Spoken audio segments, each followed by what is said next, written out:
This is the Lockpicker 1969, and welcome to my channel, and welcome to this next episode of Interview with a Lockpicker. Today we have a return or part two with Steve's Lockpicking. Say hi, Steve. Hello, everybody. So it's been about a year, I think, since we did your original interview. So what have you been up to? Well, I continue to, work on, basically doing whatever videos I want for my channel, and it's continued to grow and stuff. Now, I think there's just over 400 subscribers, which is awesome, Awesome. Yeah. and getting up to almost 200 videos that I've done so far as well. So Great. just keeps growing and going, and it's pretty nice. Okay, so you've been getting into detainer picking, correct?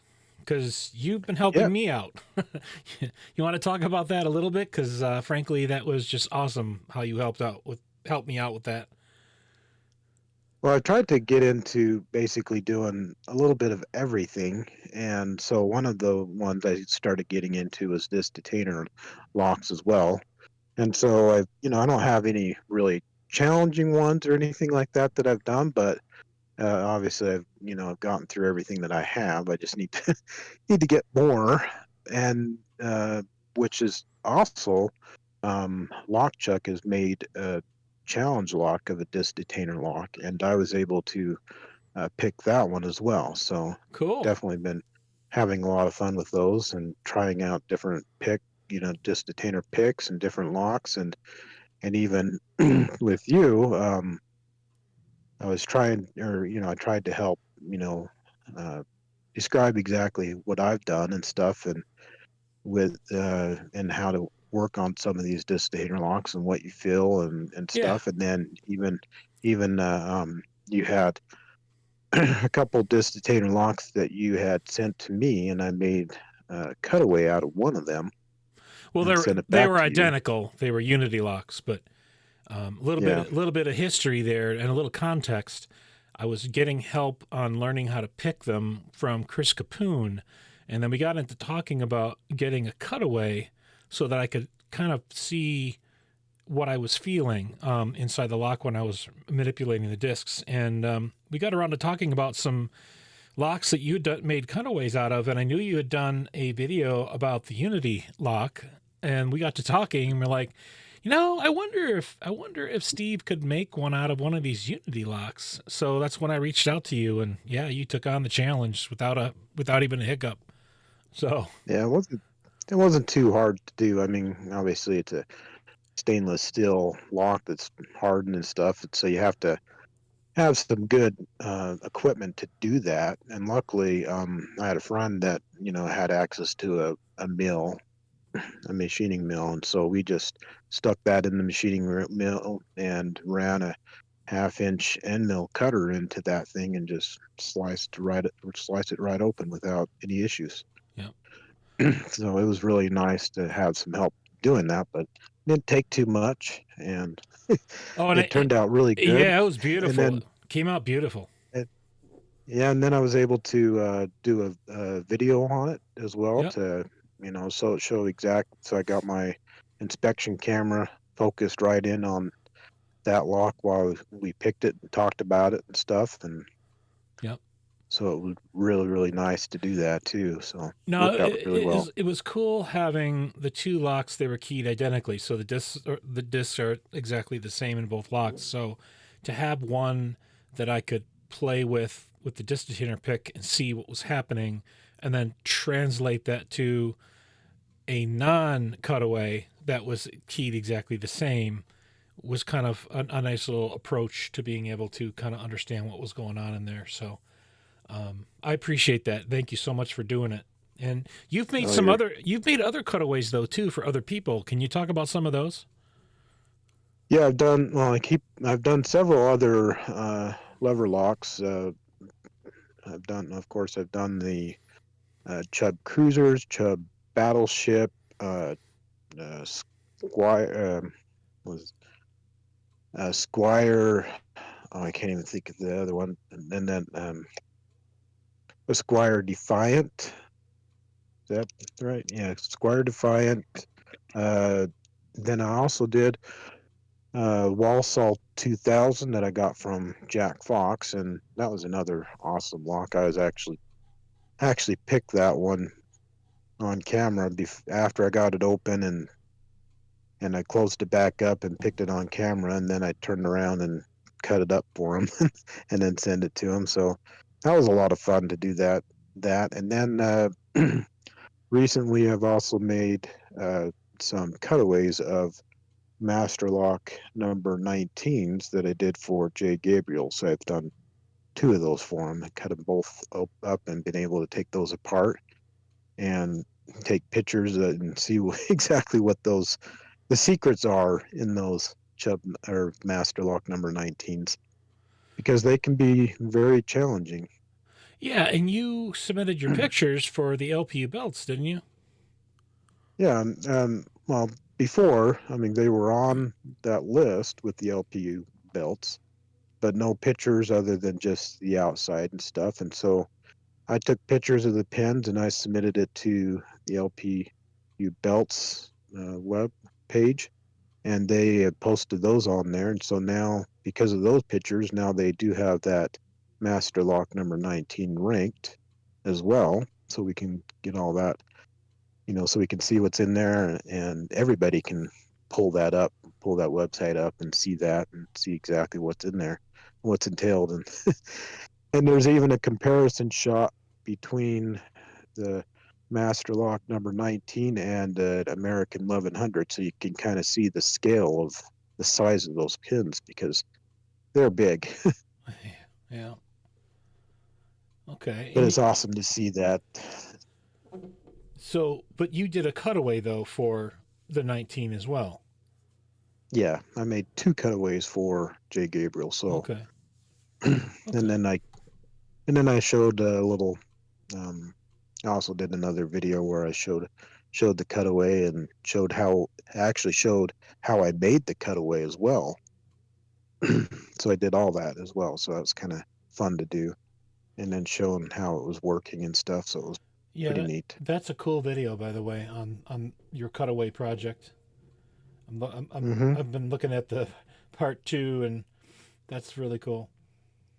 Very cool It's a lot of stuff. fun to do. So, Yeah.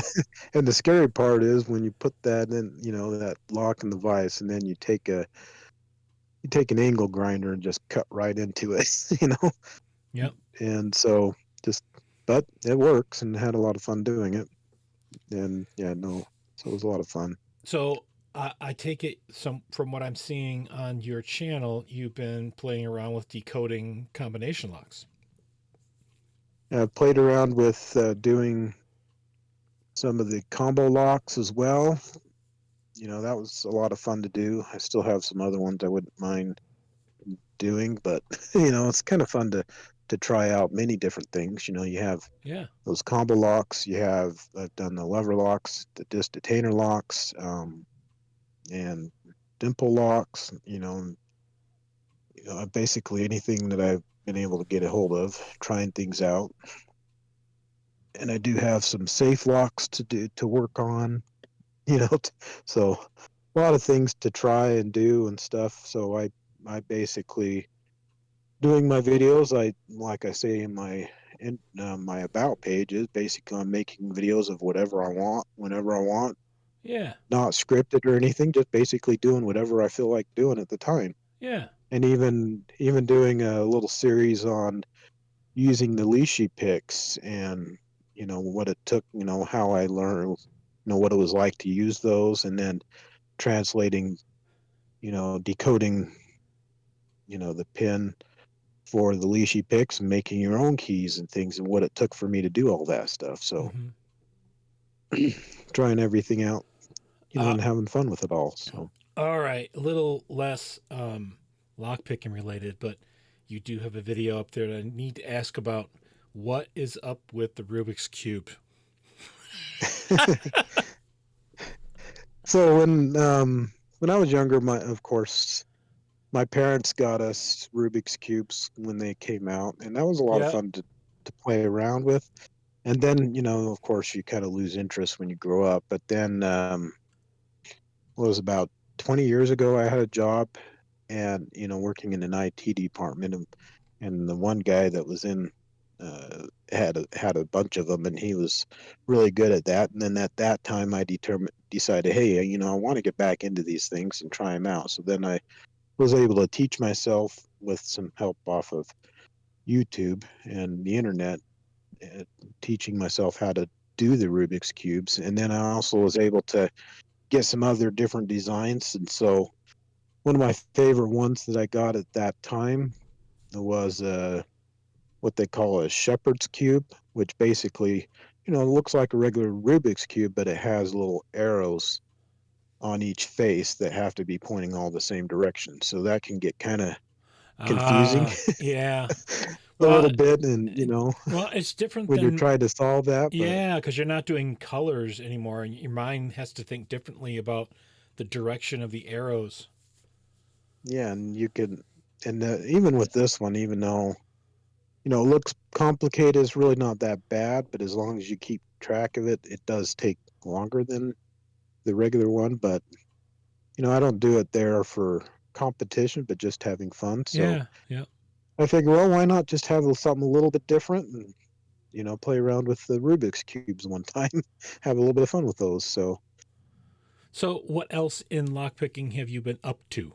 anyway, my son, my son has also gotten into these, and he's done a lot of different ones as well. He claims he Oh, can okay. do it faster than I do. So, Well, of but course, yeah, it's that competition with dad. So, what else have you been into in lockpicking in the last year?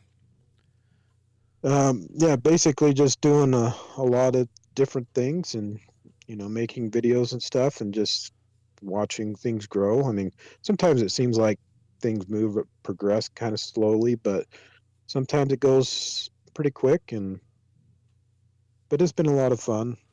Um, Yeah, I was paying quite a bit of attention when you were going through all of those. You were learning disc detainer locks and just paying attention to kind of what you were walking through to try and pick up a few things because I'm still trying to learn it myself. Uh, I've had to yeah, I've had big, to put it aside for a bit, but anyway, uh, and I would like to do more of those, but you kind of run into where you need to have more locks in order to do it. yeah, So you get started in it, but then in order to continue, you have to have other locks to do that. But yeah. So, okay, so what are you involved in, interested in, or doing that's not lockpicking or locksmithing related? sorry, I didn't catch that. You cut out a I'm little bit. sorry. So, what have you been doing that is not lockpicking related? Hobbies, interests. Well, I keep on, playing around with that stuff. Uh, one other thing that's always been fun, um, with doing work and stuff like that, and working in a machine shop, and of course, that comes to mind with a lot of experiences that I've had in the past. And so, one thing I've been thinking about quite a bit, even since the last interview, is some of the experiences I had even uh, growing up. So when my first job was actually working in an arcade. Oh yeah, I remember the There's a you're the there's a place that's near here that's like an entertainment center where yeah. you could go in. When growing up, you could go in there, and they had on one wing they had a roller skating rink, on the other wing they had a bowling alley, and then they had a miniature golf course and laser tag and stuff. But right in the center, they had a bunch of arcades, and that's my first job, was working with arcades. And then several years later, I actually got a job working as a arcade service technician. So I actually worked for a company that owned several arcade machines that would be in all these small places, like a pizza joint or something, or even a bowling alley or whatever, where they would have a small arcade section. And Mm-hmm. I would I was a service technician, and I would drive around fixing all kinds of different arcade machines. And when I wasn't out on a call, I'd be in the shop, and my thing was to be fixing pinball machines.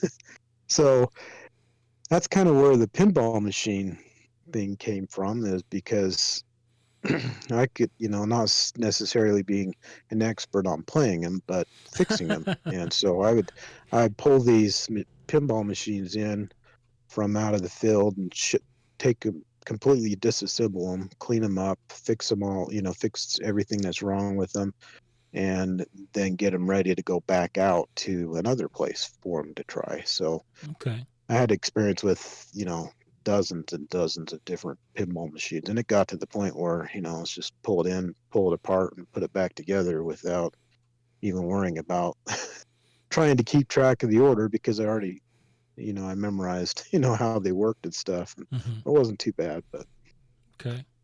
so I've always had that kind of fun interaction with arcade machines and pinball machines and stuff. And so that was kind of part of the work experience in my past. Okay. All right. So one more thing I wanted to ask you about before we wrap up. Um, Okay. what is next for Steve's lockpicking? That's What kind of hard. what interests you to try next? It's kind of hard to say because even though I know a lot of people work on the LPU belt system, and I haven't really pursued belts, but I've kind of used those tools to kind of help me learn, pick out new locks to learn and stuff that are more difficult. So my idea is to kind of keep working on those things, the different locks and different things, different aspects, but also to try other things like, I haven't even really completely made a challenge lock myself. I've repinned up locks with, Mm-hmm. Yeah. security pins, but I haven't really officially made any challenge locks myself. So I would like to do that as well. Try at least, do some, Okay. which would be kind of fun to do. And then making more tools and things like that and trying my hand at that because I've made, some, regular lock picks, but other types of tools and things like that just to try out, whatever I can and Well, have fun with everything. And then, well, because it's heck. kind of fun to try to keep, to try out different things and Yeah. rather than just be stuck on the same thing all the time. Well, yeah. So when you're ready to do that, man, hit me up. I'm happy to jump in and help out with anything in that regard. Any way I can Yeah. help, definitely there to help you out if Yeah. you need it, if you want it. All right.